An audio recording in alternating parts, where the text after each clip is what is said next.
Vou bater um papo neste segundo bloco do nosso Gazeta Entrevista com o presidente da Associação dos Magistrados do Acre, Dr. Marcelo Carvalho. O presidente comemora os bons números alcançados pelos juízes acreanos no que se refere ao julgamento de processos durante o ano de 2010. De acordo com o relatório Justiça em Números, divulgado pelo Conselho Nacional de Justiça, o Judiciário Acreano alcançou os primeiros lugares no ranking nacional quanto ao número de processos julgados e outros critérios também. No que se refere à taxa de congestionamento, que o doutor Marcelo vai explicar direitinho aqui para a gente, nos processos na fase de execução do primeiro grau e dos juizados especiais, o TJ Acreano ocupa o primeiro lugar entre os tribunais estaduais do Brasil, com um índice de 40,6%, enquanto a média nacional ultrapassa os 85%. É um bom número que reflete aí que os juízes acreanos estão trabalhando bastante. Doutor Marcelo, muito boa noite. Boa noite, Alan. Tudo bem? Tudo bom. O Judiciário Acreano mostra que tem realmente cumprido suas metas e se destaca no Brasil, inclusive em número de julgamento de processo. É fruto do quê, doutor Marcelo? Olha, Alan, primeiro eu quero dar uma boa noite ao nosso telespectador e é fruto de muito trabalho, é fruto de muito esforço e de um planejamento já de algum tempo. Nós fizemos um MBA em Poder Judiciário, onde a gente estudou gestão das unidades, gestão do Poder Judiciário, pela Fundação Getúlio Vargas. Nós, a partir daí, eu acho que a gente incutiu, cada juiz já tinha uma ideia de como gerir sua vara, de como fazer com que os processos pudessem andar mais rápido e com uma qualidade no julgamento também. Ou seja, se estabeleceu um pouco mais de critérios profissionais nas varas. Exato. Uhum. E isso foi fundamental porque quase 100% dos nossos juízes fizeram esse curso. Então, a partir daí, foi um despertar maior, né, para como você utilizar as suas ideias para gerir sua vara e ter mais produtividade. Haja vista que um dos maiores problemas no Brasil é a morosidade da justiça, quando se adequa e quando se utiliza melhor as ferramentas à disposição, haja vista todos os problemas que ainda atrapalham o judiciário, se obtém resultados melhores. Entre os problemas que atrapalham o judiciário, já que eu toquei nesse ponto, o Brasil debate uma ampla reforma do judiciário já há algum tempo, há 10 anos que eu ouço falar nisso. O CNJ é um órgão importante na fiscalização, no cumprimento de metas, inclusive até mesmo no apoio ao trabalho dos juízes estaduais. Doutor Marcelo, o que o senhor acha que seria fundamental para que não só os juízes acreanos, mas os juízes no Brasil obtivessem números melhores em julgamento de processo, pudessem dar mais celeridade à justiça? Na sua opinião, quais seriam esses instrumentos? Olha, primeiro que a gente tem claramente é investimento, é recurso, né? Não é à toa que durante esse ano, inclusive, a gente teve em vários estados essa discussão da questão do orçamento, inclusive aqui, e investimento, recursos para isso. Segundo, incutir no magistrado essa prática da melhor gestão e de que ele pode produzir mais. E no investimento, a gente pode dizer que a gente precisa de maior número de juízes, de melhores servidores e mais bem remunerados. Uma reforma no processo judiciário como um todo, com o fim desse número, graus também de recurso, a adoção da súmula vinculante. Esse tipo de procedimento não melhoraria o desempenho? Fundamental a reforma processual, porque nós sabemos hoje o número enorme de recursos que podem ocorrer. Meramente protelatórios. Muitos deles protelatórios. Você pode levar uma causa a que ela fique durando 10, 15, 20 anos com recursos protelatórios, né? Ainda bem que isso o Brasil já começou a acordar, a debater isso. Nós temos o Supremo com um número bem diminuído de processos que ele recebia antes, por conta de instrumentos legais para barrar recursos protelatórios. Se não houver mais repercussão geral, se não houver mais um interesse de uma coletividade, um processo antigamente, uma briga de vizinhos por conta de animais domésticos, poderia chegar no Supremo Tribunal Federal. hoje em dia eles... Que deveria julgar só questões de suma importância, e de interesse constitucional. Perfeitamente. Então hoje esse processo já não chega mais, por conta desses instrumentos. E a tendência é a gente ter cada vez mais... esses instrumentos. Instrumentos legais, leis que diminuam o número de recursos. Mas aí também depende do Congresso legislar. Perfeitamente. Depende, a gente sabe muito, a gente está careca de saber que o Executivo hoje governa por medida provisória e que a pauta do Congresso é travada pelos debates políticos meramente partidários e eleitoreiros, quando os grandes temas da nação estão parados no Congresso. Doutor Marcelo, a gente aqui falou dos números, mas eu queria que o senhor explicasse. O Acre, o nosso judiciário, ficou em primeiro lugar no critério processo de execução. Explique isso para o nosso telespectador. Bom, primeiro o que é bom a gente explicar o que é a taxa de congestionamento, que foram os índices que foram medidos, né? A taxa de congestionamento nada mais é do que o tempo que o processo passa no judiciário. É a medida do tempo em que ele fica lá conosco até que ele receba o resultado final e vá para o arquivo, né? Então, sabendo que é a taxa de congestionamento, a gente agora pode...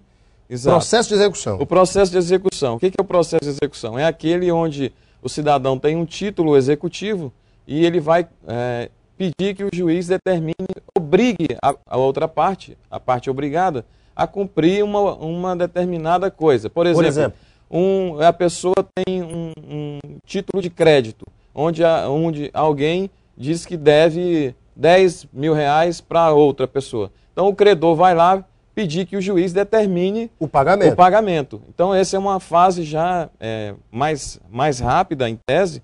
Que é de execução. De execução do julgamento ou de um título de crédito, por exemplo, né? Pode ser judicial ou extrajudicial. Judicial é quando você já obtém uma sentença, aí eu vou cobrar que ela seja executada. Que ela seja cumprida. Né? Que é a segunda fase do processo, que é a execução, vamos dizer assim. Perfeito. E no critério de processo de conhecimento? O processo de conhecimento, como eu disse, é aquele onde você ainda vai obter o veredito da justiça. Você ainda vai obter o resultado. Você pede que A seja condenado a pagar X de indenização que é a fase anterior, por danos morais, por exemplo. Vamos dizer. Aí o juiz vai dizer se tem danos morais e vai dizer qual o valor. Daí sim, esse é o processo de conhecimento onde a gente vai ter a sentença para que depois possa ser executada. Outro dado importante é que no Acre, cada magistrado julga, em média, 1.677 processos por ano, doutor Marcelo. Esses números colocam o Judiciário acreano em quarto lugar no ranking nacional entre os tribunais estaduais. Isso é um número bastante expressivo, né? É muito... Eu estive agora nos Estados Unidos e um juiz da Suprema Corte julga, em média, 15, 20 processos por ano. Perfeitamente. Já pensou, o brasileiro julga 1.677? É uma coisa abismal. Esse número é um número que a gente ficou em quarto lugar em números absolutos. Esse aí não foi proporcional. Então, para você ver o tamanho do esforço que os magistrados do Acre, do comprometimento do magistrado do Estado do Acre com a justiça, com a rapidez no julgamento, com o cidadão, para que ele obtenha um resultado cada vez mais rápido nas causas que são levadas a julgamento, e o número de processos é maior do que 100 mil processos por ano que a gente recebe. É importante dizer também que esse número reflete que a gente julgou mais processos do que entraram no ano de 2010. Ou seja, entraram aproximadamente 100, 110 mil processos e a gente julgou 18% a mais do que isso. Vocês julgaram um processo, inclusive, que já estava atrasado. Perfeitamente. Processo de anos anteriores, do estoque que a gente tem de anos anteriores. Doutor Marcelo, recentemente, inclusive ontem, conversei aqui com o doutor Florindo Pueros, presidente da OAB, e ele questionava esse processo de escolha do 5º Constitucional, referente à vaga da vaga dos advogados para a composição dos desembargadores do Tribunal de Justiça. Ele diz o seguinte: afinal de contas, mesmo que se passe pelo filtro da escolha dos advogados, a lista sêxtupla, para depois pelo segundo filtro, que é a lista tríplice do Tribunal de Justiça, no final das contas, quem vai exercer o direito de escolha é o Executivo.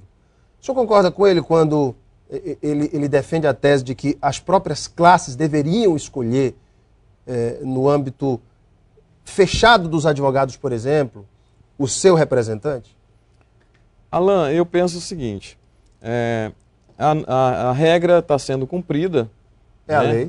A lei está sendo cumprida nesse aspecto, e a gente pode avaliar que esse processo tem três crivos, né? Tem o crivo da classe dos advogados. Por exemplo, quando a vaga é da OAB, tem a vaga da classe, né? Tem a vaga... Tem o crivo da classe. O crivo da classe, o crivo do Tribunal de Justiça, que reduz a lista de 6 para 3, e finalmente do Poder Executivo, que vai escolher um deles. Né? Na verdade, o que eu queria dizer é que a nossa Associação Nacional de Magistrados, ela defende que o quinto constitucional não é mais uma forma moderna de preenchimento de vagas de tribunais. Aliás, existem movimentos para que se acabe com o quinto constitucional. Exatamente. O senhor defende o fim do quinto? Olha, nós entendemos que... eu só queria deixar bem claro que nós recebemos de braços abertos aqueles que vêm pelo quinto. A regra vigente agora. Isso não tem nada a ver com a pessoa que já ocupou ou que venha a ocupar em breve. Nós já temos uma lista tríplice que o Poder Executivo vai escolher. Doutor Dilar, doutor Rui Duarte, doutor Roberto Duarte. Exatamente. Não temos nada contra nenhum dessas pessoas. Nós receberemos de braços abertos na magistratura, porque é a regra vigente e nós temos que obedecer essa regra. Mas o senhor discorda por quê?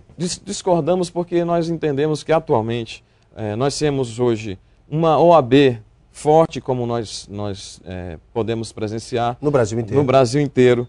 Nós temos um Ministério Público independente e forte também no Brasil inteiro. Nós temos o Conselho Nacional de Justiça. Então, assim, hoje em dia, acho que o juiz é o profissional, talvez, que passe por mais rigores quando você vai julgar nos seus atos. Hoje não há mais aquele temor de que o juiz vai fazer e desfazer e a OAB vai ficar calada, o advogado que está ali não vai levar para a classe dele. Eu acho que o tempo que era necessário ter um maior controle, ter mais alguém para, entre aspas, oxigenar a jurisprudência dos tribunais. Eu acho que na sua opinião, já passou? Na minha opinião, nos tempos atuais, eu acho que não há mais essa necessidade. Com a ressalva que a questão é contra o Instituto e não contra as pessoas, claro. Que inclusive nós tivemos gratos magistrados que se destacaram vindos do quinto constitucional. Verdade. Isso aí é indiscutível. Nós tivemos grandes desembargadores, temos grandes desembargadores vindos do quinto, mas o Instituto... Doutor Araquém, por exemplo, veio do quinto? Não. Ele já veio da magistratura, depois é que ele se tornou advogado, é verdade. Então, assim, nós tivemos, graças a Deus, no Acre, nós nunca tivemos nenhum problema com os magistrados do quinto constitucional. Exatamente. Pelo contrário, foram grandes desembargadores, respeitados pela classe, respeitados pelos advogados, pelo Ministério Público. Mas o senhor não concorda mais com a regra? A regra, atualmente, é que nós entendemos que hoje em dia já não cabe mais. Gente, eu conversei aqui com o presidente da Associação dos Magistrados do Acre, doutor Marcelo Carvalho, que nos trouxe esses números do Justiça em Números, divulgado pelo CNJ, que aponta o Judiciário acreano como um dos mais produtivos do Brasil. Doutor Marcelo, muito obrigado pela sua vinda. Obrigado a vocês. Satisfação tê-lo aqui. Para vocês de casa que nos acompanharam, muito obrigado pela sua audiência e seu carinho. Um beijo imenso a todos, fiquem com Deus no coração e tenham um ótimo final de semana.